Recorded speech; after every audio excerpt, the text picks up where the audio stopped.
Hi, my name is Michael, and on this episode of Michael's Toys, we are going to be playing with blocks. I'm sure you've played with blocks before and have noticed that it's quite fun to put one block on top of another. It stays. You can keep doing this and build a tower as tall as you want. But what if you don't want the tower to just go up? What if you also want the tower to go to the side? How far can it reach over to the side without falling over? Well, this question is known as the block stacking problem, and its solution is the Leaning Tower of Lire. You can actually mechanically build a Leaning Tower of Lire just by feel, by taking a number of blocks. Here I've got 5.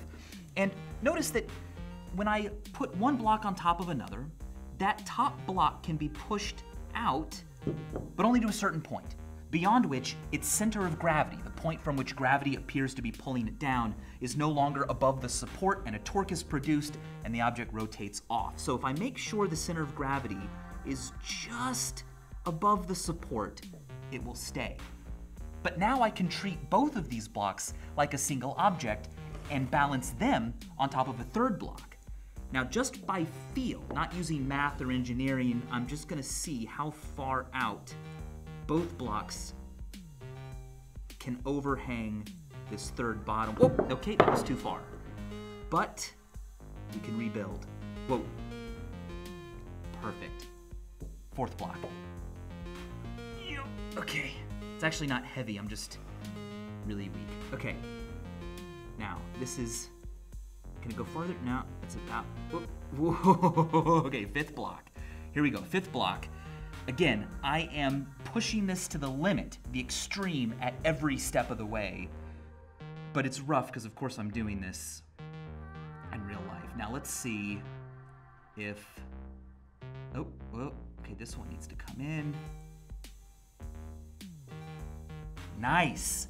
So we have built here the beginning of a Leaning Tower of Lire. I say beginning because this tower will have no end. You can keep doing this forever, and your tower of single blocks can reach out to the side as far as you want, but there are diminishing returns because the amount of overhang we get with each new block goes down, and it goes down by a specific amount. Now, again, I did this with blocks that aren't really perfect. They've got holes in them, they're not completely homogeneous, and I'm not that great at balancing things. But if you look at the gaps closely, you'll notice that here at the top block can overhang the second block by about 1/2 of its length.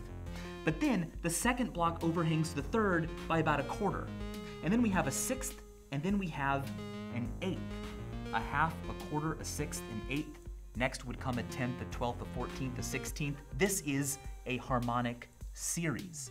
The numbers, the amount of overhang becomes smaller and smaller for every new block we add. In fact, it turns out to be 1/2n, where n is the number of blocks. Here we have 4 blocks, and the overhang is 1/2n. 2 times 4 is 8, so it's 1/8. But even though the amount of overhang we can get keeps getting smaller, it never reaches 0. So these blocks can overhang as far as we want, as long as we have enough of them. I brought this concept up to Adam Savage, and in his workshop, we built a Leaning Tower of Lire with more than 5 blocks. Michael, you want to build something or demonstrate a thing. I want to build a Leaning Tower of Lire. A Leaning Tower of Lire. Yeah, it's all about hangover. Not the bad kind, but the interesting kind. Yeah, okay. I have a playing card here, yeah, and it's pretty obvious that it's going to balance on its center of mass, right? Yeah. Well, I can overhang the card on a table by lining up so that exactly half of the card is off the table and half is on. Right. It's balanced. You can go out a full card length after using only, I believe, 4 cards. Okay. What about 2 card lengths? 2 card lengths, you're going to need 31 cards. 3 card lengths? 227. Now I know what you're thinking, what about 6? Yeah, it's like 6 a card length, 100,000. 100,000. Right. Because each next overhang is smaller than the last. I see. And the order is simply 1/2, 1/4, 1/6, 1/8, 1/10, 1/12. Playing cards are great because they're so thin that 31 of them is like not even as thick as a deck. Right. And 200 of them is only 4 decks. Yeah. So it's actually not that tall. But they also are usually built with this kind of air cushion. Right, And they slide a little bit. across each other. See- And they're also hard to measure these fractions because Okay. they don't have. So we could do this out of wood. I have some cheap plywood that we could cut out 240 some odd pieces in a few minutes. That would be incredible.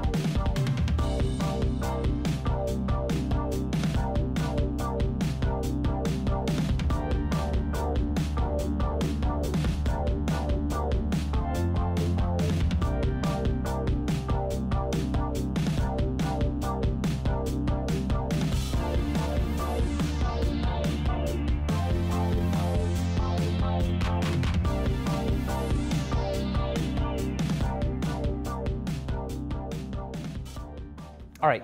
So, by your measure, we should be able to hang out 2 full lengths of these Yeah, within 31 of these bricks. that's right. I'm so dubious about that. 11, 12. Okay. Do you want to work on these 12 top ones while I play around with the... Well, yeah, the top ones.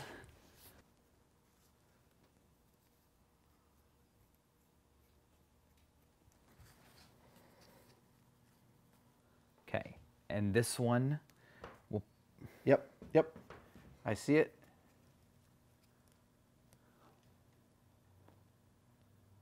Back this way. Oh, perfect. This doesn't strike me as it's going to work. Oh! Okay, hold on.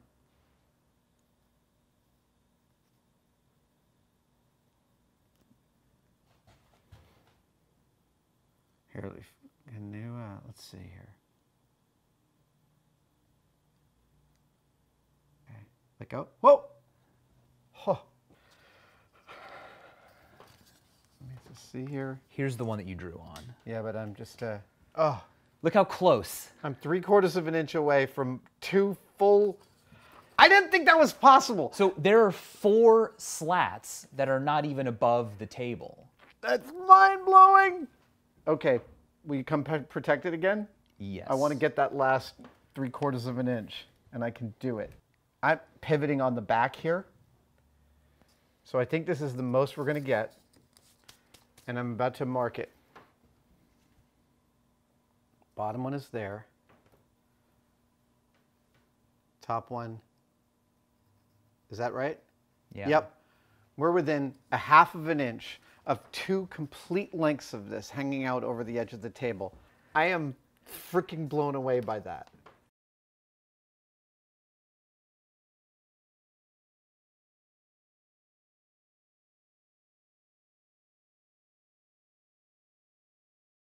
This is a structure we see in super ancient buildings. Like Really? before more, permanent solutions were found for stretching things up and across.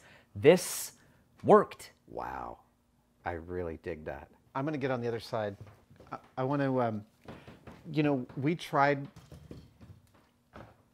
we tried for years on Mythbusters to think about a proper way to do the straw that broke the camel's back. Ooh, yeah. And it strikes me as we're... How touchy is it? I feel like a card placed there would collapse it. I feel like a card place here might actually do it. Ready? Well, yeah. Okay, here we go.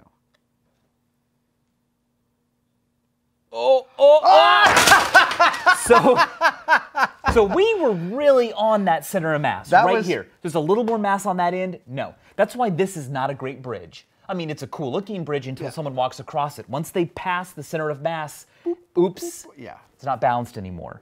That was really, really fun. deeply satisfying. Thank you, sir. Thank you. It's fun to watch things topple over. So let's talk about toppling.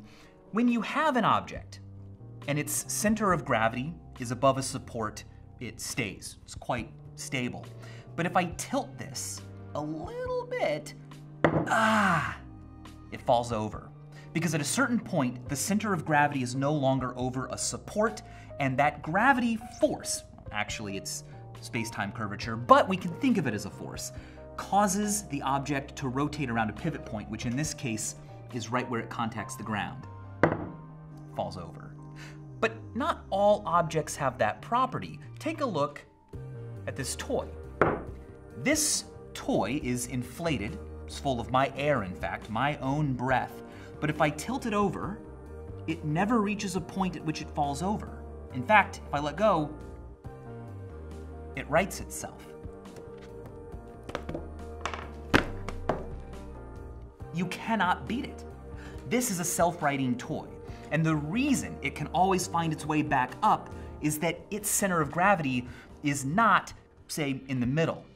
This is full of air, but there's also a bit of sand down at the bottom, and the sand is very dense. It's more dense than air, more dense than water. So the gravitational attraction it has to the Earth is not located in the middle of the object geometrically, but it's located quite far down, very near the bottom of the object. So when it tilts, the center of gravity is always somewhere out here, and this kind of a torque causes it to right itself. I can actually draw this out for you using a Sharpie. This might make it a bit more easy.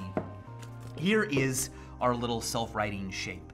If the center of gravity is low enough, like if I put it down here, it'll be stable standing up like this. But if I turn it, the center of gravity is now here, and down is like this, so the torque actually pulls the object back up. This is called an equilibrium state, and it's a stable one because anything that moves the object away from this state has a tendency to bring it back. But this is technically also an equilibrium state because the center of gravity is right above the support, but it's unstable because in order to make a toy like this balance upside down, I have to be extremely precise, but I'm not. The tiniest change, a little vibration, a little air current, or any mistake in my balancing gets magnified. There are a lot of really fun toys that exploit this property. Here's a super cute little fun one that is a fox, and you just can't knock this fox over. It'll roll and spin. If you put it up on its head, it always wants its butt on the ground. It is endlessly fun, especially if you're a baby. A really classic center of gravity toy is the classic balancing bird. Now this is a bird. It clearly looks like a bird, but it balances quite surprisingly. It'll balance right there on my fingertip. And they often come with stands. This one has a pyramid stand.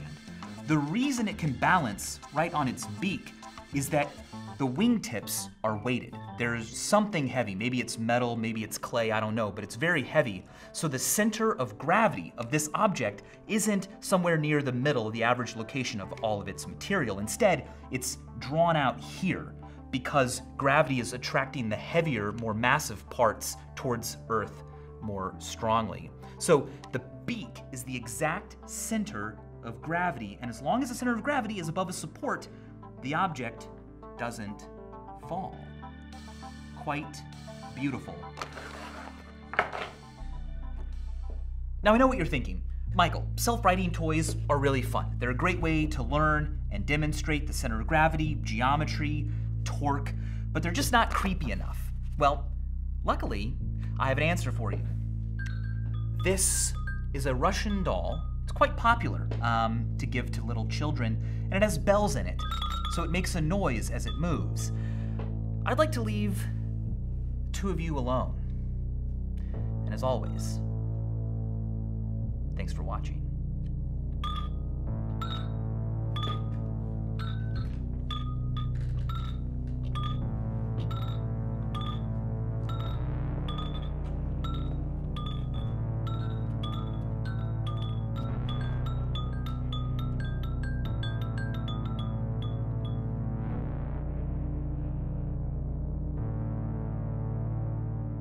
Do you live in Australia? Are you going to be in Australia this month, January? Well, so will I, along with Adam Savage. We are bringing Brain Candy Live to Australia. We're going to Perth, Melbourne, Brisbane, Sydney, Adelaide. It's going to be a blast. Tickets are running out, but you can get them in the description down below. Check that one out. I hope to see you there.